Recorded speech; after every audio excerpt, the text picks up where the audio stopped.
Hey YouTube, this is Steve from Average Joe's Fantasy Football, and we are talking players that I think you should consider going after for your Dynasty teams. These are players that either have instant value for a win now team or players that maybe have a long-term effect that could help you guys out that you get at a pretty good price. If you guys haven't already, make sure you guys check out our other Dynasty content videos, our rookie videos, or anything else that we have to help you guys with your fantasy teams all off season.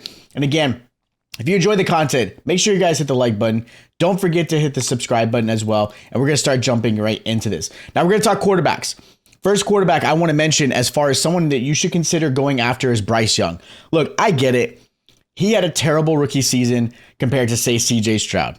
A lot of quarterbacks put into a 101 position. If you're the first player quarterback drafted, like, it's tough, right? You're going into a bad landing spot. You're going to a team that has a lot of struggle, and everything's put onto your shoulders. Now, CJ Stroud was kind of the exception. CJ Stroud did an amazing job with the Houston Texans, turning that team around, going into the playoffs, and even winning a playoff game. With that said, I don't think Bryce Young is giving enough credit. I think he's going to be a better quarterback than what he showed last season. Look, a lot of people probably draft him as the 101 or maybe even the 102 in their rookie drafts last season and probably felt like they got burned by it. That is the perfect chance for you to go after him. Now, are you going to get him for a third round pick? Most likely not. That's not going to really happen. But I do think he's going to be an opportunity where you can get him at a better price than obviously what you would have had last season. And I do have some high hopes. He's going to a season that he's got a new offensive scheme, new head coach. You've got Deontay Johnson. You got Jonathan Brooks, who they drafted. Like, there are some good players that are going to help this team out. You still have Adam Thielen from last season. I'm super excited for what the Carolina Panthers are going to have this upcoming season. So if you're someone who drafted him, hold on to him. But if you're a team, maybe you want to go after another quarterback, especially if you're in a super flex. You've got maybe a second round. Maybe you don't mind giving up a first round for next season. I think Bryce Young is definitely somebody you may want to consider grabbing because I do think his value is going to get better when the season goes on and it's going to be a little bit harder to grab. Another quarterback that is absolutely being overlooked that I think you should grab now before the season starts is going to be Kyler Murray. Look, it seems everyone has kind of forgotten about Kyler Murray. He's a top-tier fantasy quarterback, especially with his rushing ability. And right now, on Keep Trade Cup, he's currently viewed as the quarterback 11. So in a one quarterback or a super flex, obviously there's still value there. There's still some people who think he's going to have a good season and have value, obviously, in Dynasty going forward, especially when they went and drafted Marvin Harrison Jr. I will say this. When healthy, he's a top 7 quarterback in fantasy. So him being at QB 11, I think, is a value where I think you could get him at a decently priced trade, whether it be, again, maybe a couple first round picks, maybe a player that you've got a little bit aging, but you need a quarterback and that team needs to win now. There's definitely some alternative ways to grab him and put him on your roster. Having McBride there, having Marvin Harrison Jr., having Michael Wilson, and then the recently signed Zay Jones, I think this offense is going to look really good. I think Kyler Murray, as long as he stays healthy, is going to look really good. I think he could easily be a top 5 to top 8 quarterback in fantasy. You should consider going after him before his price tag goes up. Last quarterback I want to mention that I think you should be considering is going to be Sam Howell for the Seattle Seahawks. I get it. He's behind Geno Smith. But right now, Sam Howell is being ranked as QB 35. His partner in crime, Geno Smith, is quarterback 32. Which I thought was kind of crazy because Geno Smith, I think, yeah, he struggled last season, but I think he's better than quarterback 32 when it comes to Dynasty rankings. But I will say this, Sam Howell is 10 years younger. Sam Howell showed some flashes last season. He can run the ball if he has to on the ground. He did have some issues with interceptions. He did have a lot of issues with sacks, which some of it was his fault. He held the ball a little bit long, but also the Commanders' offensive line struggled. He had to deal with some of those sacks. With that said, I think this is a better opportunity. I think this is a good chance for Sam Howell. And the Seattle Seahawks went after Sam on purpose because they do believe that he could be the future after Geno Smith is done in Seattle. And who knows? Maybe they put Geno Smith on a short leash and all of a sudden Sam Howell becomes the starter. And you got Sam Howell at a cheap price. So again, if you have Sam Howell on your roster, you got to hold on to him. I think he's worth stashing and holding on. But if you're a team that maybe needs a super flex, maybe you just need a third quarterback, he's somebody you could absolutely get at a really cheap cost and may end up surprising you and be somebody that has value in the next year or two. Now, running back position, I don't have a whole lot. I've got Kendrick Miller for the Saints. I think Miller comes into this season right now. He's as the RB2 behind Kamara. He's going to see some increase in touches. It's inevitable at this point to keep Kamara healthy throughout the season. And I think they want to see what Kendrick Miller can do as well, just giving him opportunities to have some success. With that said, in Dynasty, he's ranked as running back 32. And I get it because he isn't the starter, so I get him being right outside of a RB1 when it comes to all 32 teams. But with that said, I think Kendrick Miller's value should be higher. I think he should be more in the 20 range, 22, 23, like somewhere around there, because his value could potentially start showing up this season and, of course, going forward. Now, there aren't a lot of stats to go off of to say absolutely he's a slam dunk when it comes to Dynasty rankings. But, again, opportunities will be there. I know they still have Jamal Williams, and I'm not sure how that's going to play out with this upcoming season, but I do think they like Kendrick Miller a lot. He did really well in college. I think he's a nice change of pace currently with Alvin Kamara, and I think, again, he's going to get some more opportunities. He's definitely somebody you can grab and stash onto your team for a while. Now, if you're a team that is trying to win absolutely right now, I think this is a guy you should be grabbing, which is Aaron Jones. I love grabbing an aging vet for a team that I'm trying to win now. I'm tired of obviously seeing people always going after the youth and going after picks when at the end of the day, you're playing fantasy football to win. So if I have the opportunity to get a running back or wide receiver or quarterback, anybody that has instant value that can put a lot of points for my team this season, I'm going after him. And Aaron Jones is one of those guys. Aaron Jones now is going to be playing for the Minnesota Vikings. There's a lot of disrespect that happened with him against, as far as the Packers go. I'm sure it was a mutual point at some point. They probably had conversations, but the Packers wanted to move on. I get it. Aaron Jones definitely had some issues with staying healthy. But when he was healthy, man, was he amazing. He tore up my Cowboys. He tore up some great teams. He's a great receiving back. He does have flashes of being an RB1 completely.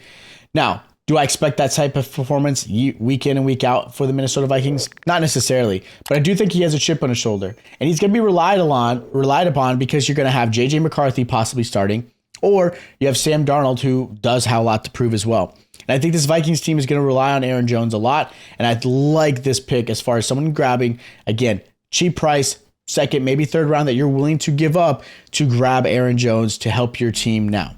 Now, wide receiver, I've got Deontay Johnson. I know I talked about his quarterback and Bryce Young, but I like this one for Deontay Johnson. Right now, keep trade cut. Deontay is wide receiver 44. Blows my mind. Look, maybe it's because of what's happened in the past, but he also had Kenny Pickett. Let's just give this guy a break.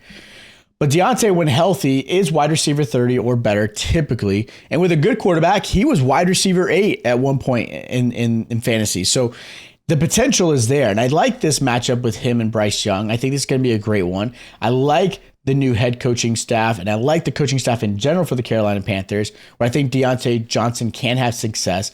Again, like I mentioned, you still have Adam Thielen there, right? I think he's going to still help and, again, allow Deontay to have some one-on-one matchups.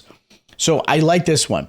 I think this is going to be a team that is going to run the ball quite often. I do think that's going to be a thing that where Deontay's not going to get the forced targets like he was where he was wide receiver 8. But I still think he's going to be his number one receiver. I think he is going to get 100 to 120 targets his way and have a pretty successful season where he's going to be better than wide receiver 44. I think he end up being wide receiver 20 to 25 based off the opportunities. Another receiver you should consider grabbing, again, especially if you're going to win now, is Mike Evans.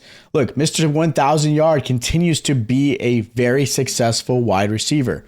The disrespect is crazy because I get it. Like last season, a lot of people had some uncertainty. Evans is getting older. Baker Mayfield comes in for Tampa. No one knew what was going to happen. No one had any expectations for this team. And then all of a sudden, Baker Mayfield showed up. Baker Mayfield played really well. And who else showed really well? Mike Evans finishing at wide receiver 7 last season in PPR. Great season. Dominating in the red zone, dominating with touchdowns, dominating with targets, receptions, and again, above 1,000 yards. Do I expect him to get a little bit slower? Do I expect age to kind of bite at him? Absolutely. But for someone who I think can still get another 1,000 yards, who will get plenty of targets, and still maybe a red zone threat, Mike Evans is the guy to be. And right now, I think he could be better than a wide receiver 15 again this upcoming season. He's been wide receiver 15 or better in 5 of the last 6 seasons. Why is that going to change all of a sudden? I know. We all get it. Father Time never loses, but I think Mike Evans is someone you should consider grabbing, especially if you're trying to win right now. Another wide receiver I like, Quinn Johnson. I know everybody gave up on him. I get it was a very disappointing season, especially for teams who probably drafted him pretty early. He was a first-round pick for the Chargers. You probably drafted him, 104 to 108 in your rookie draft, and nothing really reflected. I get it completely. But I think this coaching staff has a lot of belief in him. They're going to need him. This is a new coaching staff. We'll see how things play out. But I think he could end up being the wide receiver 1 for the Chargers going forward. I know they drafted Ladd McConkey. I know they signed DJ Chark. They still have Joshua Palmer. There's still obviously some other weapons for Justin Herbert. And this team is probably going to run the ball a lot. With that said, I think just the belief and just everything you're hearing off minicamp, training camps, whatever you want to call them, OTAs, there just seems to be this continuous, hey, he's showing up really well. He's doing this really well. He's doing the coaching staff loves what he's been doing this offseason. And I think it's going to reflect really well. And I think Quinn Johnson could surprise you. And I think you can get him at a really good price because people are just kind of done with him.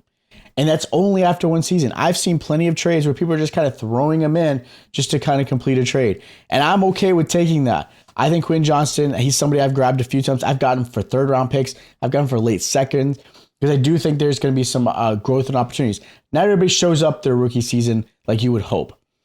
But I do have some belief in him. Now, the tight end position, I've got 2 players I want to mention. Evan Ingram's the first one. He's currently ranked as tight end 12 in keep trade cut, which again absolutely blows my mind.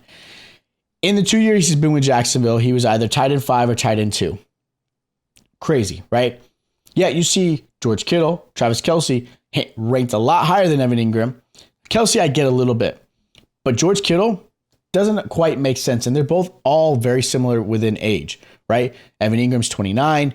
Obviously, Kelce's older. George Kittle's around that same age gap. So it can't just be age. But for whatever reason, Evan Ingram does not get the respect he deserves. And again, low. So for me, if I can get Evan Ingram, I'm going to go after him because, again, everyone is ranking all these other tight ends a lot higher. And that's okay. I'm going after players that I think get a good price that could end up being a top player in their respective position. And Evan Ingram do that. Ingram could easily be a top 5 tight end again this upcoming season based off of the opportunities, based off of his ability. Now, the only gripe I have with Evan Ingram is the fact that his red zone ability could be better. He's only averaged 4 touchdowns in each of the last 2 seasons, and that's something I would love for him to get a lot better at. But again, for me, I'm going after him. And the last player I want to mention as someone you should consider grabbing at a good buy is Pat Freiermuth for the Steelers. Look, Freiermuth has dealt with some injuries last season. He's dealt with Kenny Pickett, but he has shown flashes he can be a top 10 to 12 tight end in fantasy.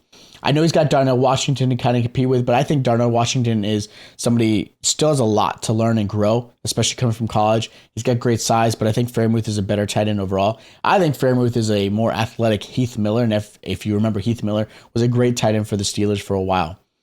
Now you got a new quarterback, Russell Wilson. You got a backup quarterback in Justin Fields.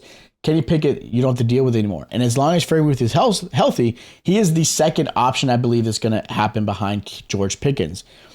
So for me, I think Freiermuth is a great value. He's outside of the top 12 when it comes to tight end.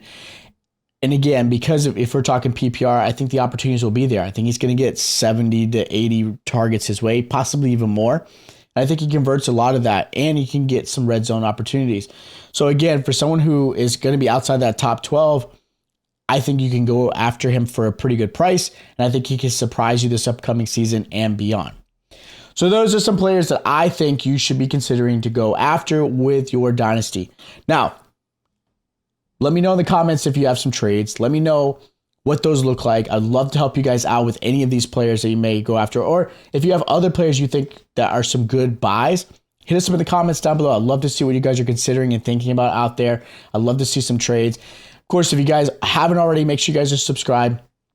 Make sure you guys hit that like button. Check out our other content out there. And I'll check you guys out next time.